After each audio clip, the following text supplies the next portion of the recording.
प्यारे विद्यार्थियों, बीए भाग प्रथम संस्कृत के सभी विद्यार्थियों का हार्दिक अभिनंदन, स्वागत। आज मैं आपके सामने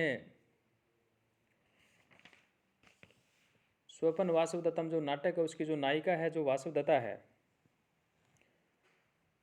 उसके चरित्र चित्रण के विषय में मैं आपसे चर्चा करूंगा। यानी उसके चरित्र चित्रण का वर्णन जो इस वीडियो के माध्यम से मैं करूंगा और आप लोगों तक जो है पहुंचाने का प्रयास कर रहा हूं।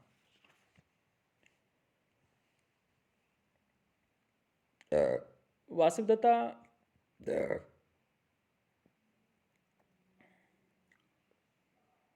इस नाटक जो है, यानी वासवदत्ता जो है, इस नाटक यानी जो स्वपन वासवदत्तम जो नाटक है उसकी प्रधान नायिका है।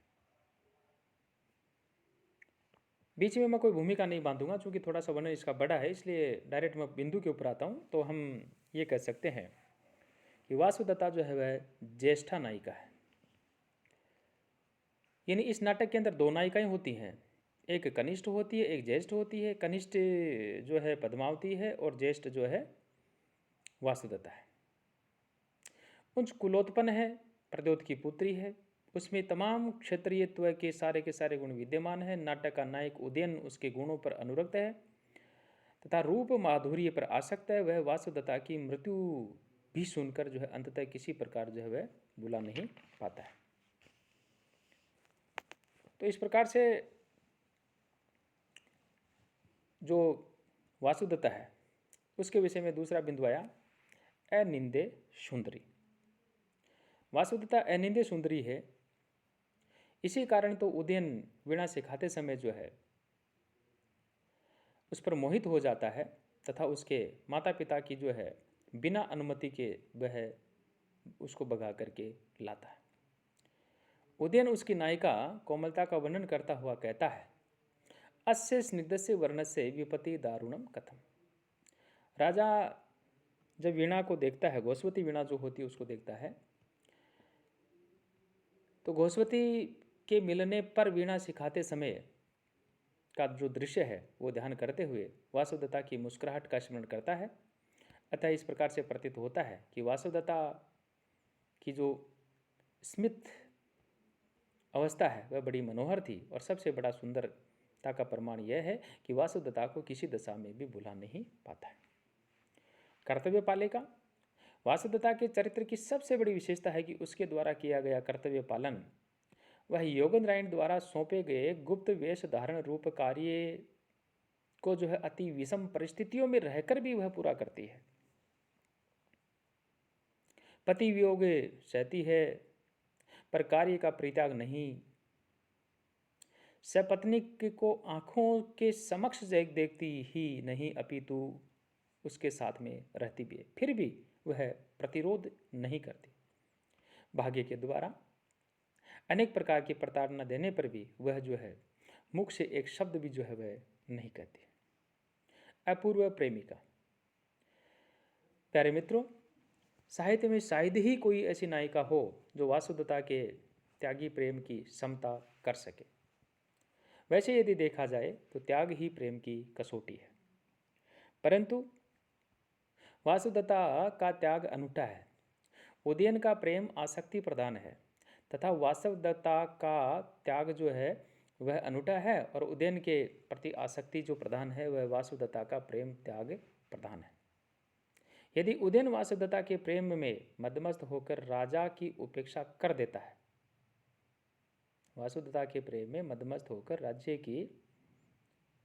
की यदि उपेक्षा कर देता है, तो वासुदत्ता प्रेम का बलिदान देकर राज्य की रक्षा करती है। यह बहुत बड़ी बात होती है। तथा पति का सर्वविध कल्याण करने के लिए वह अवधि रहित प्रिय विरह को ही जो नहीं सहती, अपितु वह अपने प्रेम में जो है भागीदार भी बना लेती है। उत्कृष्ट प्रेमिका। अगला बिंदु है उत्कृष्ट प्रेमिका। वासुदत्ता का प्रेम जो है चरम सीमा तक पहुंचा हुआ है। प्रेम की अतिशयता के का परिणाम उन्माद होता है और इसी उन्माद के कारण वह पद्मावती के समीप रहती है और वह तपोवन में ब्रह्मचारी जो होता है उससे उदयन की अस्वस्थता सुनकर जो है वह रोने लग जाती है। जब दासी पूछती है कि यदि वे राजा कुरूप हों तो वासुदेवता कहती है नहीं नहीं नहीं, वे तो सुंदर है, और वह अपने गुप्तवास को भूल जाती है। फिर वह पुनः याद करती है और क्षण भर के बाद ही ध्यान आने पर वह कहती है नहीं, उज्जैनी के लोगों ने ऐसा कहा है और उनके श्रीमुख से मैंने ऐसा सुना है, और अपने आप को संभाल लेती है। तो वासुदेवता का जो प्रेम है वह तो एक तरह से यूँ कह सकते हैं कि उन्माद से युक्त है। नेक्स्ट बिंदु, पति प्रायणता। वासुदेवता प्रेमिका के साथ ही पति प्रायणता भी है। उदयन के प्रति उसके मन में उदारता एवं सम्मान की भावना है। वह ब्रह्मचारी के प्रति दुख को सुनकर व्याकुल हो जाती है और रोने लगती है कि पद्मावती के यहाँ आर्यपुत्र को देखकर मन ही मन में वह कह उठती है कि भाग्य से आर्यपुत्र जो है अब स्वस्थ हैं, और उसे हृदय में संतोष प्राप्त होता है। वह पति के दुखी जो हृदय है उसको शांति के लिए और कल्याण के लिए ही आर्य योगेंद्र ने उसकी योजना जो होती है उसको वह स्वीकार करती है। पद्मावती के साथ विवाह हो जाने पर वह मन में संतोष कर लेती है कि अब आर्यपुत्र मेरे दुख से अधिक दुखी नहीं होंगे, और पद्मावती की अस्वस्थता का समाचार सुनकर के वह कहती है अहो अकरुणा खलु ईश्वरा। अगला बिंदु आता है सहनशीलता। वासुदेवता अति सहिष्णु नारी है। वह पति के द्वारा परोक्ष में कहे गए वचनों को सुनकर आत्म में संतोष कर लेती है, और उदयन के वास्तव जो है उदयन के इस प्रकार से कहने पर क्या कहा उदयन ने, वासुदत्ता बद्धम न तो तावन्न में मनोहरती, यानी ऐसा उन्होंने कहा कि वासुदत्ता के प्रति लगा हुआ मेरा जो चित्त है उसको हर नहीं सकता, अलग नहीं किया जा सकता, ऐसा कहा, और सारे दुख जो है उनको वह भूल जाती है। कृतज्ञता प्रकट करते हुए वह कहती है कि बहुतु बहुतु दत्तम वेतनम अस्य परिखेदसे, यानी दुख था और कहा कि दुख का मुझे वेतन मिल गया है। वस्तुतः परोक्ष में कही गई प्रशंसा जो है वह एक तरह से हम यूँ कह सकते कि वह यथार्थ होती है, उसमें कोई लाग लपेट नहीं होती है। उच्च कुलोत्पन्ना। वासुदेवता उच्च कुलोत्पन्ना है क्योंकि इनके पिता जो हैं वो राजा हैं, इसलिए वासुदेवता जो है उच्च कुलोत्पन्ना है। वासुदेवता के चरित्र में सौंदर्य के साथ साथ एक कुलीनता भी है। वह प्रद्योत की पुत्री तथा अवंती राज्य की राजकुमारी है। तपस्विनी जो है वह उसे देख कर के जो है कहती है, तपस्विनी जो होती है उसे देख कर के कहती है, क्या कहती है, यदृशा आकृति यम अपि राजदारिका इति तर्कयामि, कि मैं सोचती हूँ कि यह भी जो है एक राजकुमारी है। राजमाता पद्मावती की विवाह की माला